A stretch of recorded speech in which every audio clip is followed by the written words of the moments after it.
It's time for Twist, the week in sports talk, with your hosts Mike Reeves, Matt Benz, and Greg Green Bay Bauman. Coming live from the Minuteman Press studio, here's your hosts. What up? Here we are, episode 11 of Twist, the week in sports talk. Coming live to you from Facebook. Also over there, we're live on Twitter.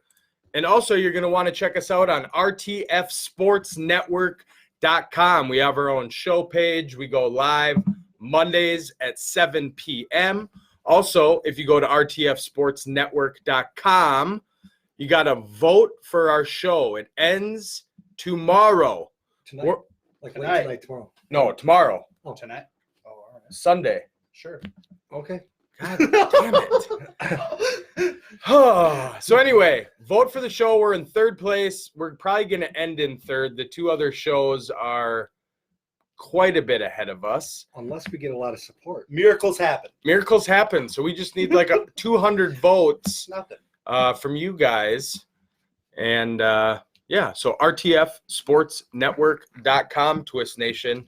Help us out. So we got a great show for you guys today. We're interviewing John Barry, who's the host for the Minnesota Timberwolves. If you guys have ever been to the show, he's the one running around on the court with the mic. Hype man. So we're going to call him to kick it off and see what's going on with the puppies. The state of the Wolves.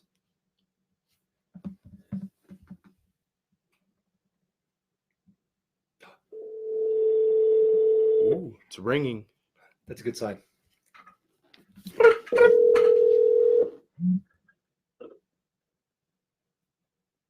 Hello. Hey, what's up, John? You're on Twist, man. How's it going? It's going. How are you?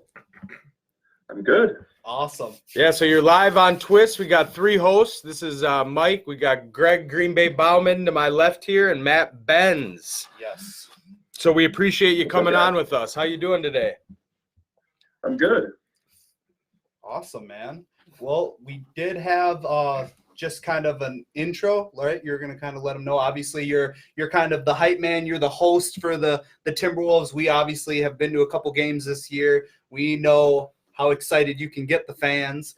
So my big question, just to kind of lead in here, is what is the environment like since the shuffle of the deck with that roster? How did Target Center feel when you were there that night? It's like nothing I've ever, well, I can say nothing I've ever felt, but it's gotten to that level where people are really excited to be in the building to see the product that's on the court. Yeah, definitely. I mean, when the trade went through for D'Lo, it's obviously we're all calling each other pumped up about it because that's just what we want. We want something to get excited about because it has been so stale for so long now. Obviously, when Jimmy Butler was here, we had a run to the playoffs, and that was exciting in of itself. But since that, I mean, it's just been hard to watch, quite honest. And we want Cat's years here that he does have left to be exciting to watch. So that's awesome. Mike, what do you got for him? I wanted to know how you got, your start with the Wolves. I know you've done some DJing and stuff in the past, but how did the Wolves job kind of come to fruition? Well, I was a season ticket holder for 3 years before they opened up the job to everybody. It's open audition. They had come in. There's about 100 people that tried out. And the first audition, they bring me in, and it's an empty court. There's no court. It's empty, and it's the most nervous I've ever been in my entire life.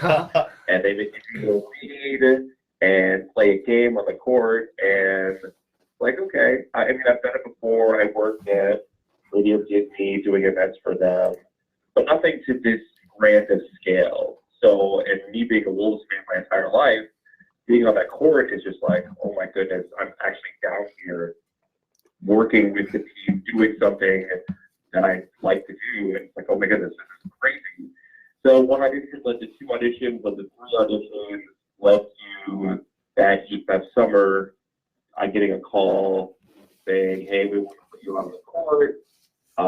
We'll give you a trial. If this works out, great. If not, you can go back and sit your seats as a season ticket number. So it was kind of a trial by fire. And we got in the first game. I was a nervous wreck. There's 18,000 people in the building. We're playing the Chicago Bulls and Jimmy Butler. And it's a good opening night crowd. And I had one hit. I think my voice cracked. I've got the video somewhere. And it just kind of snowballed from there. So that's how I kind of got my start. This is a random Facebook post that they posted, and I showed up for an open audition. Wow, that's awesome. Nice. What I wanted to know was, all you hear this year with the Wolves is, the season ticket holders, it's one of the lower numbers in the league. Unfortunately, the team doesn't have the greatest product this year, unfortunately.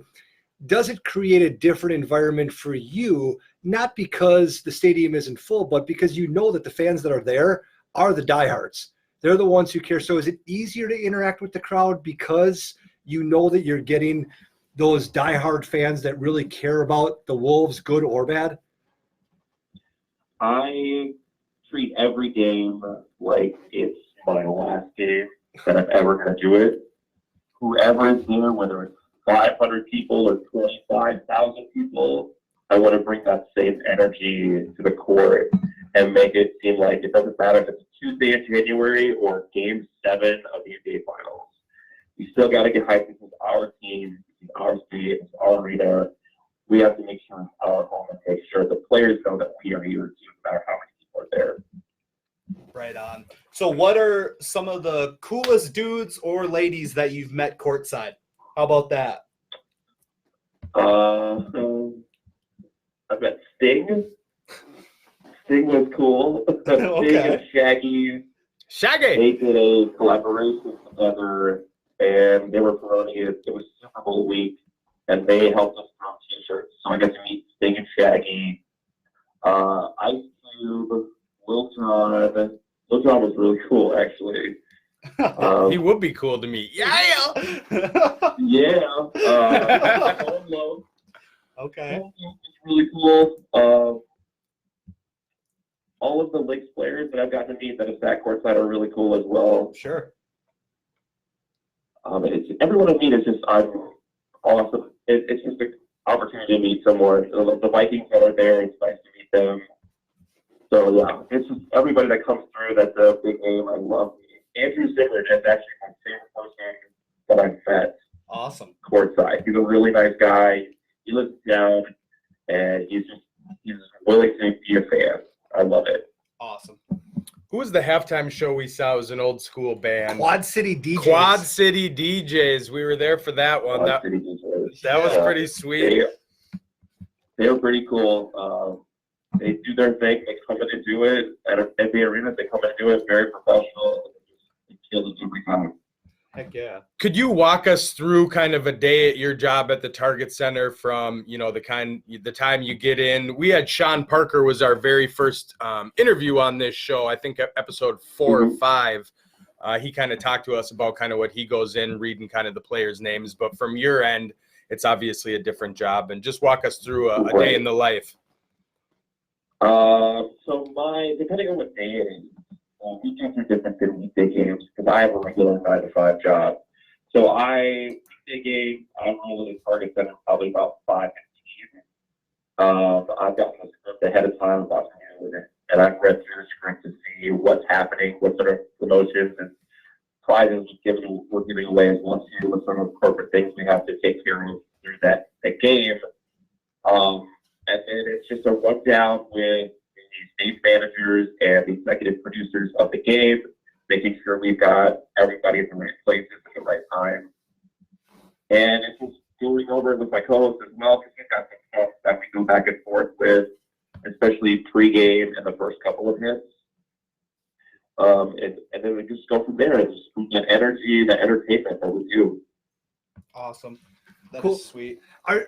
Is there any point where before the game, during warm-ups, layup drills, anything like that, where you're told, go to this guy specifically or stay away from this guy? Are you kind of coached as far as this guy wants to hype the crowd, whether it's D-Lo because it's his first game or whether it's, whoever it is, someone who just are you kind of like coached in any way as far as who they want you to go to or stay away from?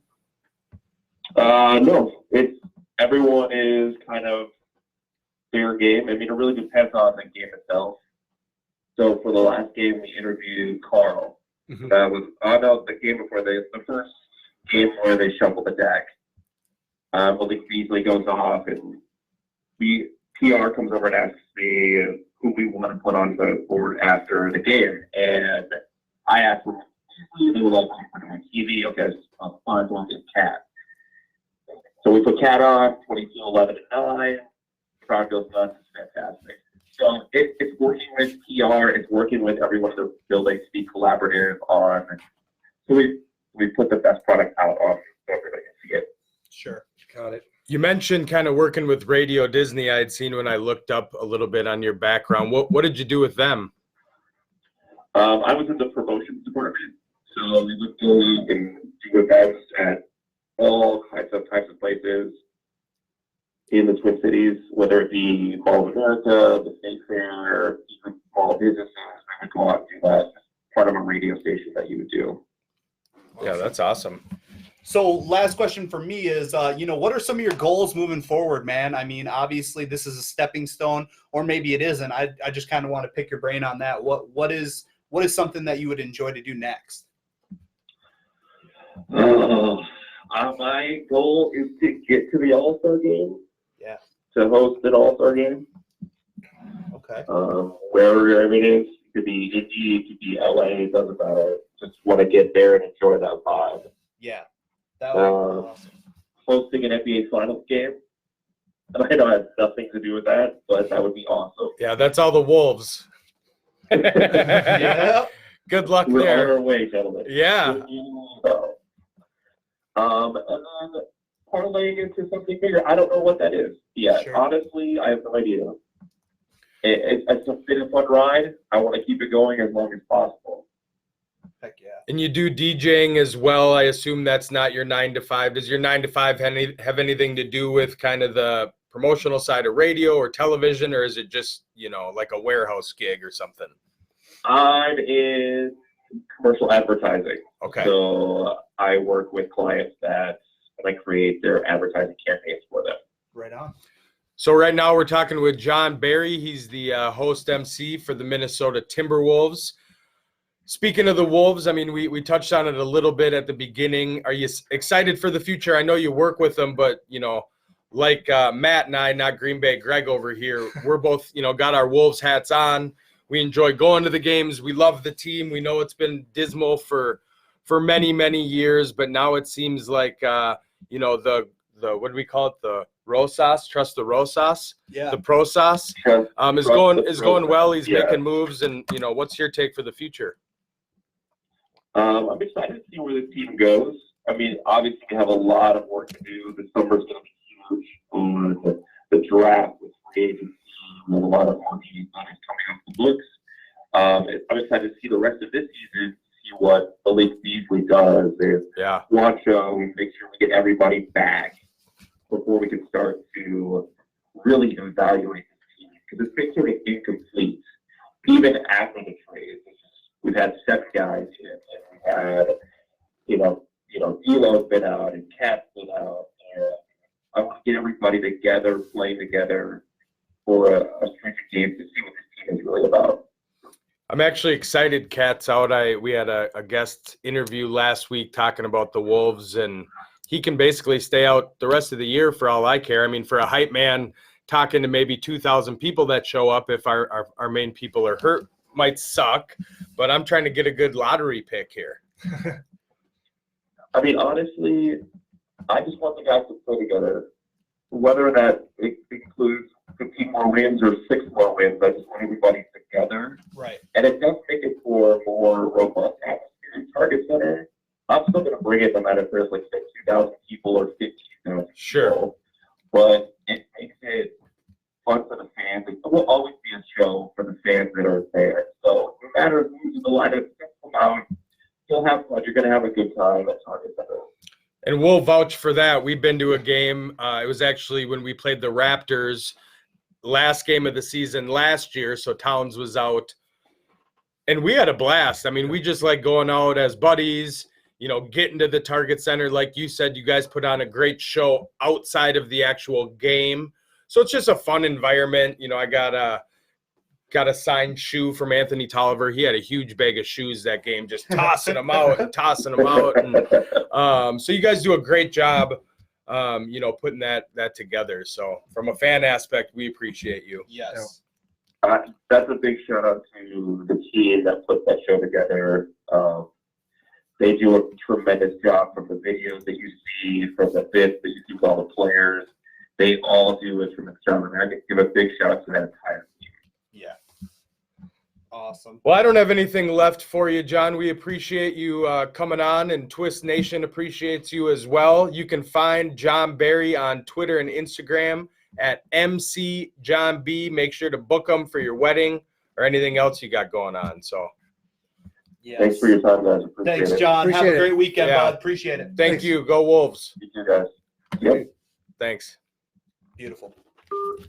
Excellent. Well, That's awesome. Good way to start off the show with a little T-Wolves. I mean, I'm still tingling from that D'Lo trade. And how about you, Greg? What do you? Hey, Milwaukee's got the best record in the NBA. I was gonna see you guys. Oh. You guys cut me off. I was gonna ask if Team Giannis has a chance tomorrow night against Team LeBron.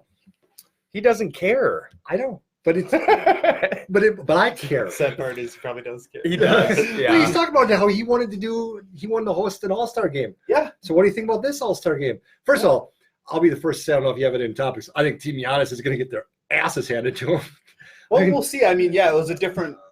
Yeah, it was when they drafted those teams, which that is. I such don't a like mess, that. but Yeah. Anyways, all right, you draft the teams. Giannis basically said, "I want to be the MVP, so I'm not going to have anybody that's Yeah. not going to pass me the rock." Exactly. Like, okay, whatever. Unbelievable. Yeah.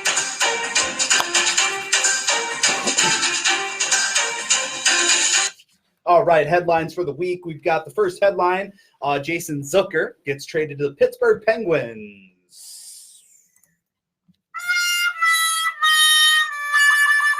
That noise is simply because I personally like Jason Zucker, but I get why they got rid of him, and I like what they got. So the Minnesota Wild have traded left wing Jason Zucker to the Pittsburgh Penguins for center Alex Galchenyuk, defenseman Nailed it. Kalen Addison, and a 2020 conditional first-round pick. That conditional pick means that if the Penguins for some reason don't make the playoffs this year, which they're going to, but if they don't, they can readjust what pick that is. Rather than being in 2020, it could turn out to be a 2021 pick, things of that nature. Galchenyuk has 5 goals and 12 assists in his first season in Pittsburgh, his third team in as many seasons. His best season was 2015 and 2016 when he scored 30 goals and 25 assists for the Canadiens. Dude's a beast. He just hasn't had anywhere to anchor down. So I like getting him. And then also that pick is huge. You will think about last year when we got rid of, help me out. You guys don't know, so that doesn't matter. What? But anyways, when the Wild made the trade last year, they only did a pick or a player for a player instead of adding that pick, which we should have gotten. So that's unfortunate, but Jason, we wish you the best of luck. Second headline, Bruce Boudreau was fired by the Minnesota Wild. He gone. He gone. General manager Bill Guerin fired Bruce Boudreau on Friday, entering his 4th season with the organization. Dean Evanson will be the interim coach. Bruce went 158 and 110 with 35 ties, or 35 wins in OT with the Wild, making the playoff in his first 2 years, but losing in the first round of both of those playoff appearances. So bye-bye, Bruce. On to the next one. I really like how all these Minnesota teams are shuffling the decks. It's awesome. I can't wait to see what the Vikes Get him out of here. Anyways, number 3, Timberwolves lose in D'Lo's first 2 games. Yeah. They lost to Toronto 127 to 136, and they also lost to Charlotte 115 to 108. Strong performances in both games by Malik Beasley and D'Lo. Malik is a beast. Yeah, no, we're Yeah. gonna keep him. Oh yeah. Like Joe said last week, we got to make sure that he'll go for about 15 mil a year. Yep. Slide right into that starting two. Love I it. like it. Yeah, a guy on the arc that can actually hit the buckets. Yep. Love it. And then lastly, the last headline of the week, we've got the XFL opening weekend was a success, and they look to build on it. The XFL's first ever game between the DC Defenders and the Seattle Dragons drew an average audience of 3.3 million viewers during its ABC broadcast. Viewership peaked near the end of the game with roughly 4 million viewers. Just to put that into kind of comparison, it is comparable to that of the ESPN's Christmas Day broadcast of an NBA matchup between the Boston Celtics and the Toronto Raptors. So good viewership. They got great channels with the games on. So hopefully they can keep it going. This is the fun fact. The XFL before kickoff has already surpassed ticket sale revenue for the entire season of the AAF. Wow. So, they're boosting. Vince McMahon's doing his thing. We'll see if it can stick. That's the headlines for the week. Thank you.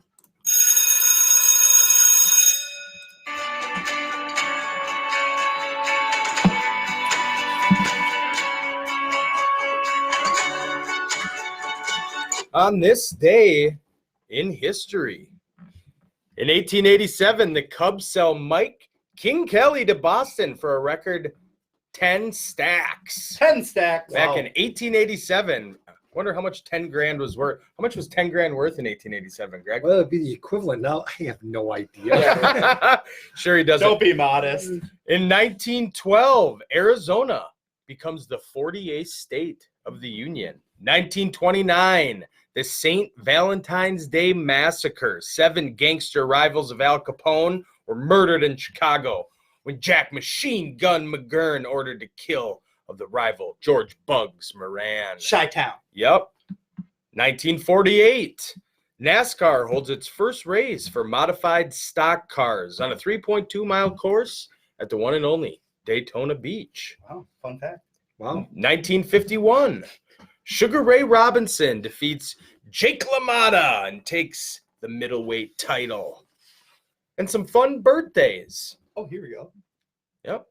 Guy running for president, Michael Bloomberg, best known as the mayor of New York City and one of the top 10 richest men in America. Good luck, Michael. Gonna need it. 1960, Jim Kelly was born, U.S. NFL quarterback for the Buffalo Bills. He was born in Pittsburgh, Pennsylvania. Wow. And another quarterback in 1972, Drew Bledsoe for the Patriots. He was born in Washington. Look at that. Wow. So there you go. On this day in news. God, beautiful segment. We really need to get you like one of those old school hair pieces with like the gray curls. Oh, yeah. Like Benjamin Frank and stuff like that. I like it. Cloak, glasses. I like it. Oh, it's great. Put your hands together for the twist topics of the week. Here we go. Let's go. Twist topic number 1. Numero uno. Oh, A little off on that. I liked it. Ooh. Could the national championship LSU team beat the best XFL team? I know this has been swirling around in the news as of late, but we wanted to discuss it as a twist topic. Okay, so Let's solidify who is the best XFL team. the DC? no, I think it's Houston. Houston? Yeah. So it comes up every year whenever an NCAA team has a powerhouse team. Usually it's someone coached by Nick Saban. Yeah. And they're always saying, could they beat, let's just in this case say the Cincinnati Bengals, the worst team in the NFL? Well, the argument always comes back because you have those sycophants that say, yeah, we could beat them. No, you have 10 NFL players on your team. You know how many professional players an NFL team has on it? 53. Yeah. They're all professionals. They all made it through. You have, over the course of 10, 15 years, these guys have proven that they're good enough to be in the NFL. College teams maybe get 10 guys drafted. The best team will get 10 guys drafted, and maybe 4 or 5 of those guys work out into the NFL. Sure. Here's the thing. You know how many NFL players an XFL team has on it? 0. Yeah. Good point. By definition, they're not good enough to play in the NFL. Otherwise, they would be. They wouldn't be making $50,000 a year playing in the XFL. They'd be making $4 million playing in the They're NFL. backups and practice squad players. Yeah. So I think the better argument is if you going down the AP top 10, how many of those top 10 teams could beat the best XFL team? Because LSU easily could. Yeah. I think it would be by 3 touchdowns or more. I think the question is, now do you get down to the Oregons, the Wisconsins, the Minnesotas, those teams that filter around 8 to 15? Which of those teams could beat an XFL team? Minnesota could beat all of them, hands down. Tanner Morgan. Yep. Okay. So Wisconsin would probably lose. That was great passion. I think. Yeah. Didn't Wisconsin beat Minnesota? Yeah. Oh, yeah, they did. Yeah, that's good. Yeah. What about 2 years ago? Oh, geez, we're talking about this year. It's okay. The XFL was around 2 years ago. So now we want to talk about current stats, but when we're talking about the pack, it's always about the history. Yeah. What's going on here, Greg? Okay, this year, how many times did the Vikings beat the Packers? I get that. 0. Understandable. All right, on to the next one. Okay. So hold on before we go to the next one. We're PJ not. Walker against Joe Burrow. Exactly. Yeah. That settles it right there. Yeah, Joe Burrow is going to put up 6 touchdowns against an XFL team. Right. Yeah. Oh, more than that, he does that against the best college football teams Right. out there. Right. You know, the trouble is, you know, half of these guys in the XFL, you know, were delivering newspapers a few weeks ago before Correct, they got yeah. these contracts and stuff. So, you know, we'll kind of see maybe down the road in year 2 and year 3 as XFL builds their brand and their players a little bit more, but got to give it to LSU. Yeah. Twist topic number 2. Número 2. There's been a lot of rumors that the Lions and Panthers are moving on from their quarterbacks. Who's a better option for New England if and when Brady leaves? Matthew Stafford or Cam Newton? Or maybe C? Well, I've been hearing that a lot this week about Stafford moving on. And the problem with him is it's a huge contract. Cam Newton is still, there's not a whole lot of dead money in that contract. But if you're just going player for player, take out the money factor, I think that Matt Stafford can run an offense better. I think that if you take on Cam Newton, you have to take on a special type of offense. You have to take on an offense there where he's got to get rid of the ball in a very quick amount of time, no more than a 3-step drop back. And you have to assume that he's going to run the ball more often than he should. Yeah. He's the type of quarterback that panics too quickly, but when he panics, he can make a big play by running. Stafford is more similar to what the Patriots are used to, which is that statue in the backfield that's going to sit there and break down a defense. The guy doesn't throw for 4,500, 5,000 yards in a season because he's stupid. No. He knows what he's doing. And I think that he would fit with that offense a lot better. Interesting. Yeah, it's tough, man. I like Cam because if Cam's healthy, he's elite. But can he be healthy, or is he just slowly declining and constantly going to keep getting hurt? Stafford, never been a really big fan of him. I'm sure he's a great guy, but I don't know if I'd invest there. So I'm going to invest in my guy, Jake Fromm. Jake Fromm. Oh, God. Jake with State Farm, baby. Let's go. He's wearing khakis. He's wearing a red polo. He's selling you insurance, and he's going in the first round. Let's go, baby. And he'll be selling insurance in about 3 years. Yeah, That's right. As long as he goes in the first round. Greg's going to be splashing some I'm water telling on you, Matt. watch him in the combine. Dude's going to be ripping it up. Draft stock's going to go through the roof. Let's go. Anyway, yeah, I like what Greg said. I think Cam's probably going to the Chargers. Chargers need a big-name quarterback in L.A. I think they need to make a massive move there, and I do like Matthew Stafford. You know, I don't think Belichick's touching Cam Newton. So Stafford fits into that mold of a New England quarterback with a strong arm. I mean, Brady's never been known as this huge strong arm quarterback, and Stafford can launch it. So that'd be a good fit for me. Twist topic number 3. Numero tres. Time's ticking.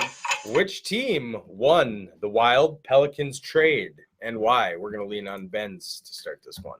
Sure. So I think the best part about the trade was it was a win-win. Obviously, I would say the Penguins win the trade simply because they get Zucker, who's established. He's going to help them get further along in the playoffs this year. But for what we needed to get for him, we won in that way. So it's a win-win. Bill Guerin, who's our guy that facilitated the trade, used to be with the Penguins, so it was kind of nice that he already had that relationship with them.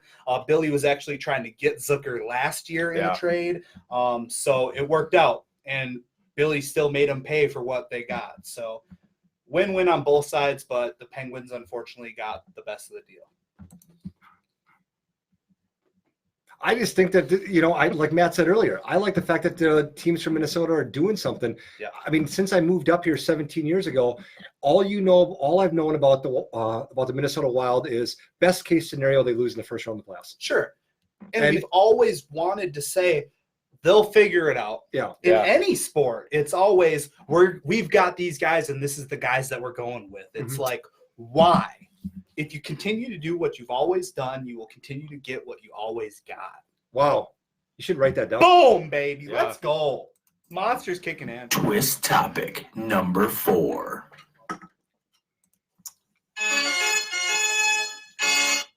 Charge it. Speaking of trades and winning, which team won the Twins and Dodgers trade and why? Take this one too. Go ahead. Go ahead. You sure? Yeah, I'll respond to you. So I will say that the Twins won simply because we're trying to win now. And it's interesting because the Dodgers have the depth already in their roster, so they can afford to make these moves, to get a flamethrower.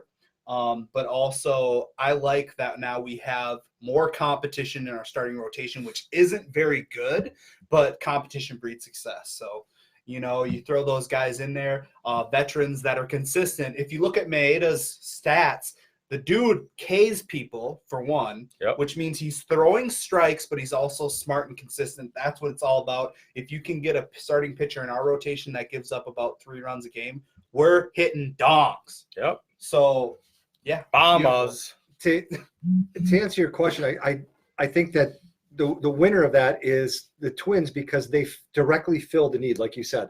We needed starting pitching. We scored enough runs. We have enough bodies in the bullpen. What we didn't have was that starter or those 2 starters that can take you 7 innings every so often to give that bullpen relief. Whereas when you're a team like the Dodgers, the Yankees, these teams with these incredibly high payrolls, you just want the best player possible and you'll find a place for him. Sure. You can't afford to do that if you're the Twins. And I think the Twins were able to fill a need. Sure. Another Minnesota team just shaking it up, sending, I think Gratterall was their number 3 prospect. So time will tell who really won that. Yeah. We'll see, obviously we liked Gratterall here, but yeah, the Twins won. But before we switch it up, also Maeda was also their closer at one time for the Dodgers. So that's another thing. When you get Big Mike Pineda back, once he's off of his suspension, things like that, you got this guy's ability to actually put him into the bullpen and have some more depth there too. So awesome. Love it. Connor says, I bet we pick up another established pitcher mid-year for a playoff run. I absolutely agree with that. And that's the thing is when they're making moves right now, come end of July, as long as things keep going the way they've been going, and you don't even need a season like you did last year where they were just incredibly doing so much better than all you have to do is be in first or second place in their division, and they're going to be buyers at the end of July. You need first place. Without a doubt, you need first place. We don't want to play the Yanks. You got to have first. Well, no, I think that if you're first and second, you're going to be buyers at the end of July. Sure. Which is all you want to be. You don't want to be 94. We need 90 to 94 wins this year, and we also need to realize that what our front office is doing is working. It's Moneyball. It's not the big names, even though we got Donaldson and some other people. It's all bargain bin people, all analytics. That's the shit that works nowadays. As long as you're not banging on trash cans up in the stands, we'll get W's. in the bullpen or in the dugout. I mean, that's either or. So for those of you watching live right now on RTF Sports Network, we will be on Monday. We're also live on Twitter, and be sure to go to rtfsportsnetwork.com right now, or if you're watching it later, and click on vote for your favorite show. And obviously that's Twist. Yeah, Okay. vote for us. Vote Don't for just- us. Don't just vote for anybody. Yeah. So anyway, just had to touch on that again. Here we go. Twist topic number 5.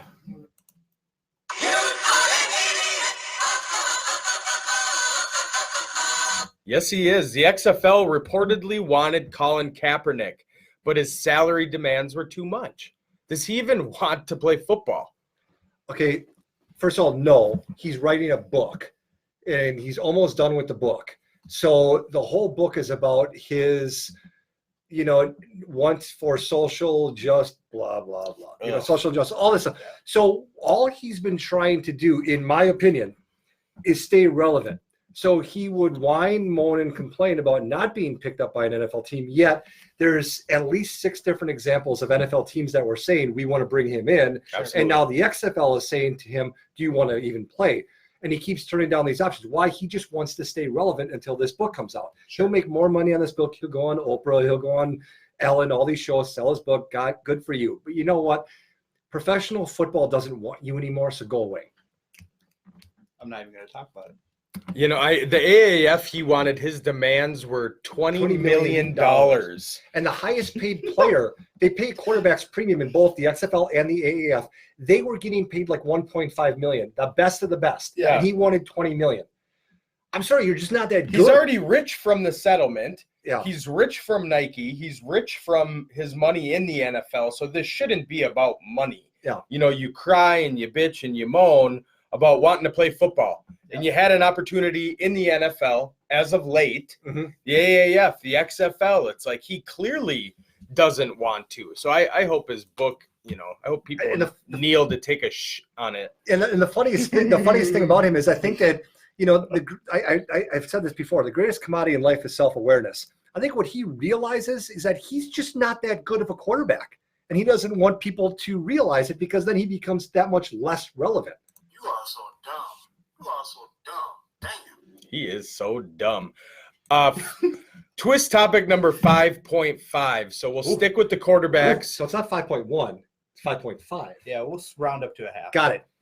5.5. Okay. Heavy on the scale. Oh, God, Greg, he's just always.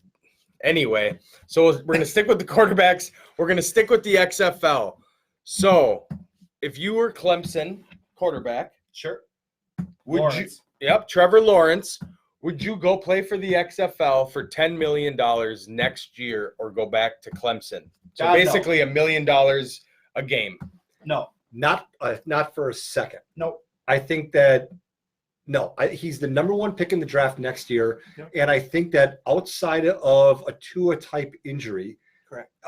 There's no way he's not. He could have a subpar year. And Sure. I think he's, because of his body type, he's Yeah. still the number 1 pick. He could literally not play a game this year, and he's still going to be Yeah. top pick. So Yeah. And I think that, I don't I think get it, though. You're saying 10 I mean, that's milli. 10 mil guaranteed. Sure. But it's crazy because in college, you're about to start being able to make money playing anyway. And the fun thing with, national college football is nobody knew who the hell Joe Burrow was at the beginning of the season. Sure. He climbed up the ranks. It was Tua number 1 for sure. So it'll be interesting to see next year, if somebody, Trevor Lawrence, obviously, I think And- at 6'6", 260 is going to be the And first let's be overall honest. pick. And let's be honest, he plays for Clemson. He's making at least $10 million under the table right now. Ooh, God. If Greg doesn't appear later this week, you'll know why. Yep. The NCAA took care of him. So.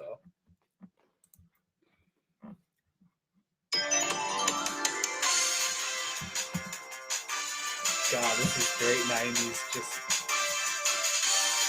It's now time for Back to Back between Matt Benz and Greg Green Bay Bowman. get it.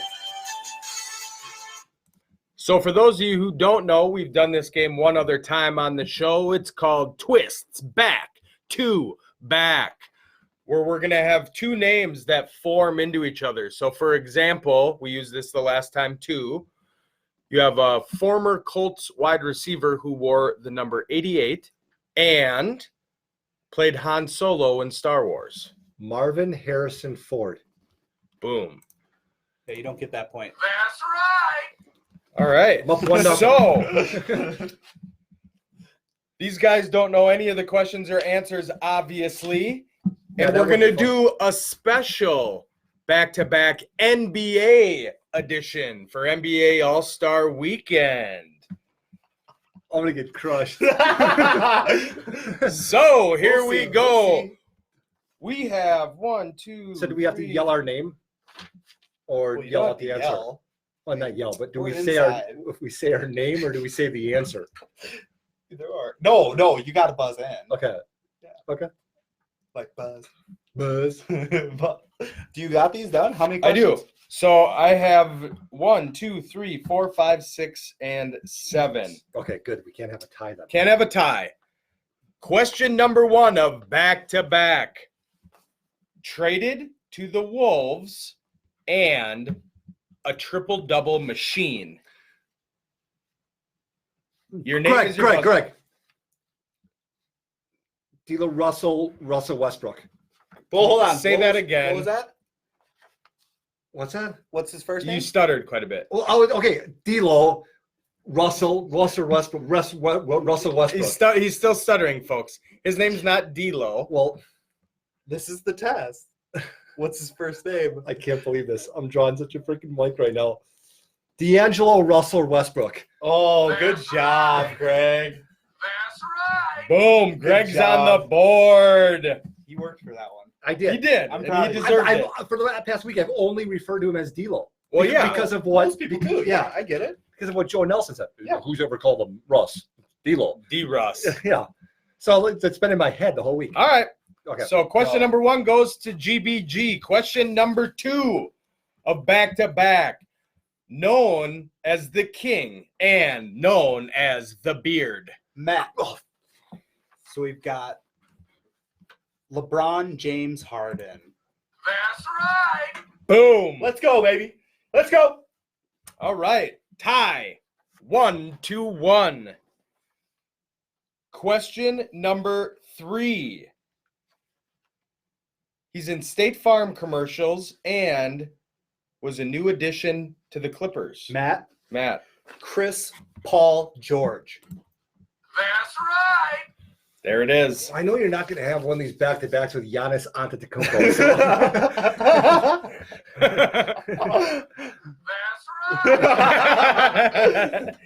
All right, so Matt's up 2-1 and back-to-back. Question number 4. He's an afro-wearing center for the Nets and traded to the Wolves from Atlanta.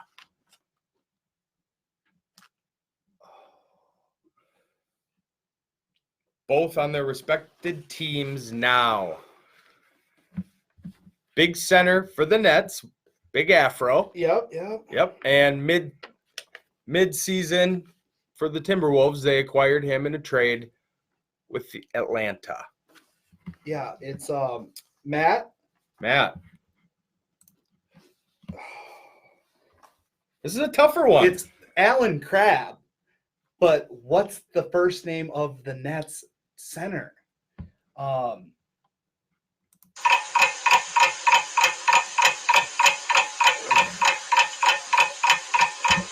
I don't know. We'll say Carl. Carl Allen Crabb. nope, I have no idea. it's Jarrett Allen Crabb. Tough one. All right, so that point goes to Brian Dozier. That a boy, Doge. Yep. So it's Keep smiling. it's Dozier 1, Greg 1, and Matt 2. Greg's tied with the card. You're tied with a cardboard box here. All right. All right, next. Question number 5. Get your buzzers ready, folks. Oh, yeah, they're ready. Recently died in a tragic accident, and his nickname was Big Country. Greg, Matt. that's too much time. Go ahead. Kobe Bryant Reeves. Big country. Good job. Way to mix in Reeves. Of course. I can tell you a funny story about Bryant Reeves. Let's go for it. Go ahead. He played for Oklahoma State in college. Before college, he's small town farm boy, never been on a plane. When someone told him, be careful because your ears are going to pop, chew gum. Or chew gum to remove the ear popping. We get it. He chewed the gum, took it out and put the chewed gum in his ears, thinking that would remove the thing. One of the smartest Reeves. Hillbilly. Oh, There you go. I don't know why I remember things like that. Good laugh. oh, so All right. funny. Keep All going. right. I'm in the zone. So we got Greg at 2, Matt at 2, and Brian Cardboard Dozier is at 1. Yeah. All right. Question number 6. Mhm. Dunked with his tongue out and currently plays for the Jazz and has the same last name as an American Idol winner, Kelly. Matt. Michael Jordan Clarkson. Let's go. Let's go. So we do have one more. So hopefully Greg doesn't get it. Because then we will have a tie because I'm out of questions. I don't mind tying with Greg, as long as Mike doesn't win, that's all that matters, really. Well, yeah, I can't really win. Exactly. So- That's why I love this game. Played for Oak Hill Academy and was finally traded to the Lakers.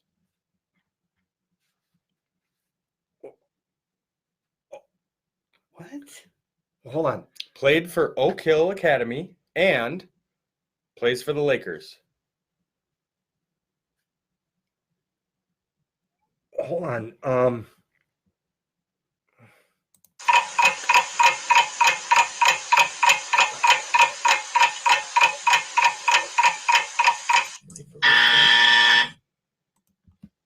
What do you guys each Okay. have?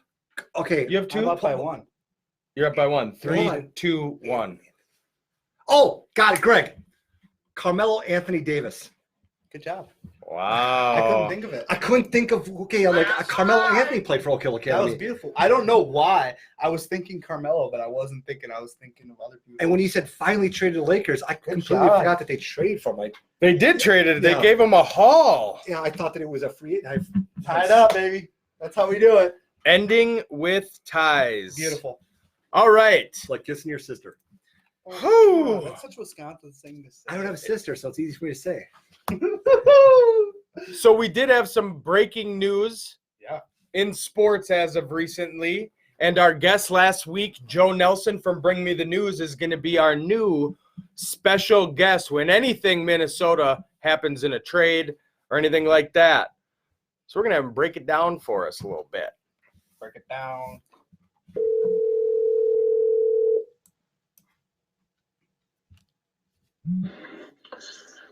What is up, gentlemen? What's How up? you doing? Bring me the news, Joe. Talk I'm to just, us. Living the dream again. That's what I do. Are you following the weather really in depth this weekend as well, or no? Absolutely. I'm looking at the potential for a couple of inches of snow on Monday here in the Twin Cities. Oh, that's I We'll see. I so want your life just to follow the weather all the a time. beautiful thing. He's following everything. So I just read the weather service. Yeah. That's all I do. And then you bring it to us. That's all right, what we do. So Joe, we had some headlines. We had the big Zucker trade, obviously. Do you kind of want to touch on that a little bit? Who won that trade in your aspect? Well, I would reserve my comments to those of Pat Nicoletti, who I had on my podcast earlier this week, and I would say, yeah, the Wild won that trade for the main fact, 2 facts actually. 1, they got a first-round pick in what's supposed to be a deep draft, and 2, they saved $5.5 million on Jason Zucker's contract, and now they can use in free agency. So they're not as they're still salary capped and strapped because of Parisian suitors, never-ending deals. But Yeah. they cleared that cap space, and that could be a big time dividend when it comes to next season. Because you got Kirill Kaprizov coming in on a rookie contract, the first-round pick on a rookie contract, and we live in a day and age. If you get a high first-round pick, there's a good chance they're in the NHL sooner than later, versus waiting 2-3 years for them to develop. What I'm really interested in, actually, is I saw Bill Garrett was down in Iowa last night watching Jerry Mayhew and Kapel Kakkonen, the goaltender. Mayhew's got 41 goals now down in the AHL, and they have yet to call him up. So I'll be interested to see if he gets the call coming up here pretty soon. But, in baseball, they call guys like him a tweener. He's kind of that quadruple A player, not quite MLB ready, and that's kind of what they say about Mayhew in the NHL, but he hasn't really been given a fair shot, so I guess you don't know. Any of your sources dropped any other names that could be getting moved anytime soon?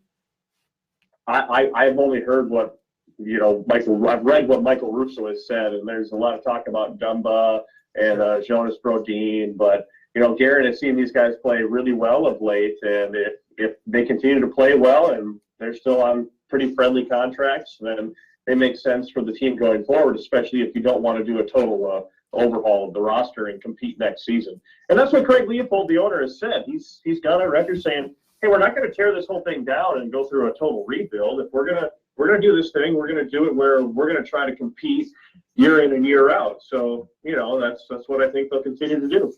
We were gonna go live at noon, and Pat Micheletti was actually going to be our guest interview, but Greg's kid's got a stupid birthday party that he's got to get to. So You only turn 9 once. You only turn 9. So we'll let it slide. We'll let it slide for now. Then also, second headline that we got for you is Boudreaux, came out of nowhere and, well, kind of out of nowhere. I still thought that they would at least let him finish out the season, but I guess, make the move now, which is kind of tough since they've won, they've gotten points in 5 of the last 6, right? Something like that? Yeah. So they're 7-3-1 in their last 11, 4-1-1 in their last 6. They've trimmed their deficit in the wild card race. I didn't look at the standings this morning, but it's either 3 or 4 points behind Arizona. So they're right there. They've got a lot of time. But the reality is Garrett had to make a decision right now. Boudreaux was in a lame duck year. It didn't sound like he was going to bring him back, and that's kind of how it works. A new GM comes in, especially as late as Garrett did after Paul Fenton was fired, right before the season, and he's going to get his guy. And what's to be determined now is who his guy is. And I think the timing that everybody's talking about can be summed up. I'm telling you right now, just whatever Michael Russo says, you should probably believe it. Yeah. And he's saying former Vegas Golden Knights head coach Gerard Gallant is a pretty heavy candidate at this point. And the timing makes sense now because I think Boudreaux is the 8th head coach to be fired. Well, if you want to start talking to Gallant before a lot of these other teams do and try to persuade him to get here to Minnesota, if you think he's the right fit, then maybe it was time for Boudreaux to go, and we can start planting those seeds for Gallant or whoever the guy actually is. Awesome. Well, perfect. Well, I know I can speak for all 3 of us when we appreciated the nice article that you wrote on the episode last week with Michael Bennett. Oh, it's a great interview, guys. I mean, you guys were, breaking news. I mean, that's it can take, the best of the best in this business who have the greatest access to interviews forever to get that kind of honesty out of anybody that's been a professional athlete. And kudos to Michael Bennett for talking about it, and kudos to you guys for getting him on the show and, making him feel comfortable enough to talk about it. Well, we appreciate that. Again, we're with Joe Nelson at BringMeTheNews.com, and anytime any breaking news happens, he'll be our correspondent for the show, Twist Nation. So we appreciate you coming on again with us, Joe. Yeah, anytime, guys. Thanks a a lot. lot. Have a good weekend. Yeah, you as well. Thanks. All right, bye-bye.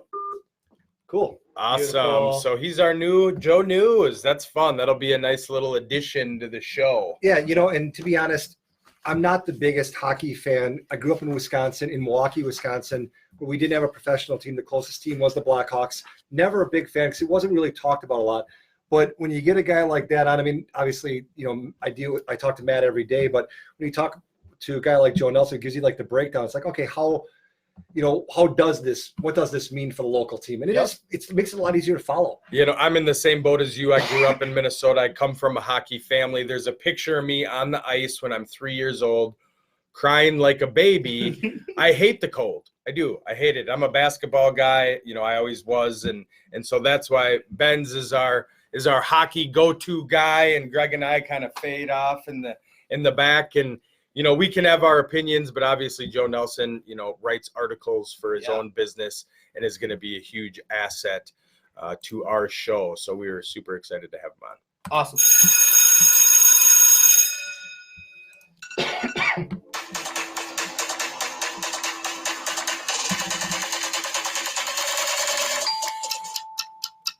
So a little segment on our show called The Day in the Life, where you can kind of just sit back with us and, get to know your hosts a little bit more. So a fun, either horrible, somebody cut you off in traffic or anything like that.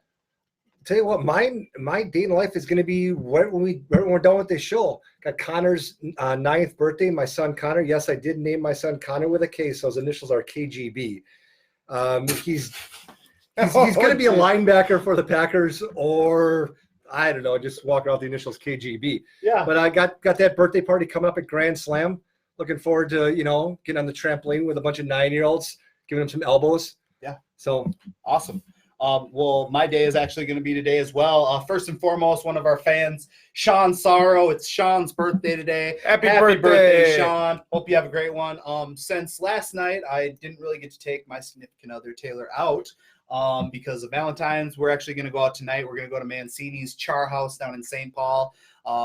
Get me a big piece of steak, anything that they got going on. It sounds spectacular. And then enjoy the rest of my weekend. My day in the life would be many days of traveling, moving. So thankful for these two helping out and all that fun stuff. But almost in. Yeah.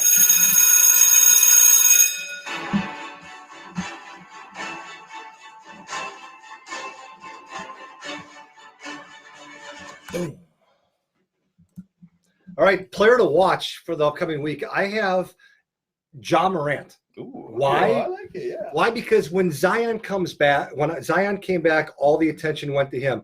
But quietly, I mean, he plays for Memphis, so not a huge market.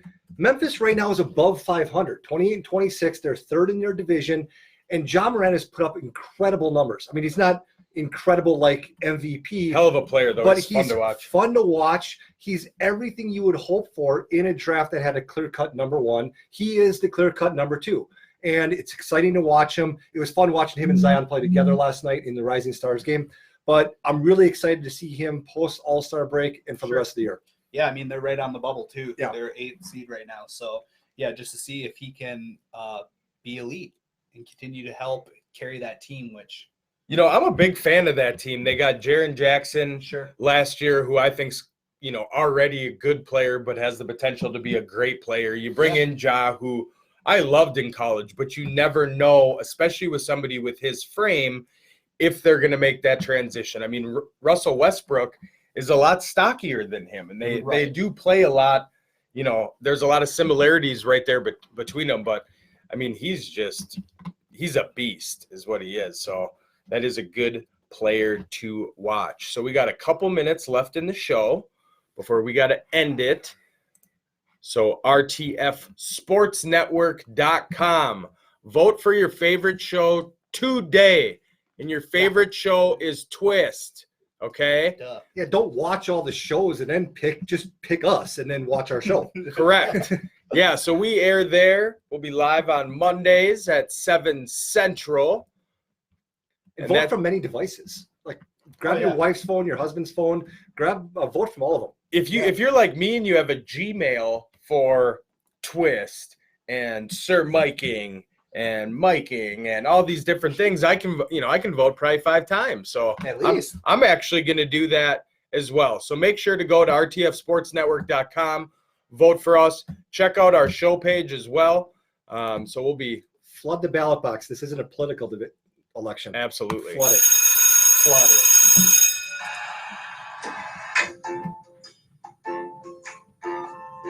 Noticed lately I've been drifting aimlessly. It's gonna be this way.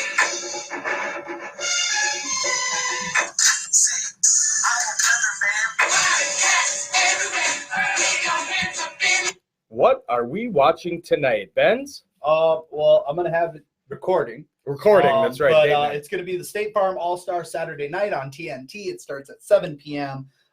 Starts with Taco Bell Skills Challenge. Then it goes to the 3-point. And then, of course, the Slam Dunk Contest. I'm excited to see, Howard coming back to the dunk contest. And Aaron Gordon. Well, yeah, but I mean, still, that will be entertaining. I always like the skills competitions way more than the game itself. So, yeah, that'll be on DVR, and I'll watch that when I get home.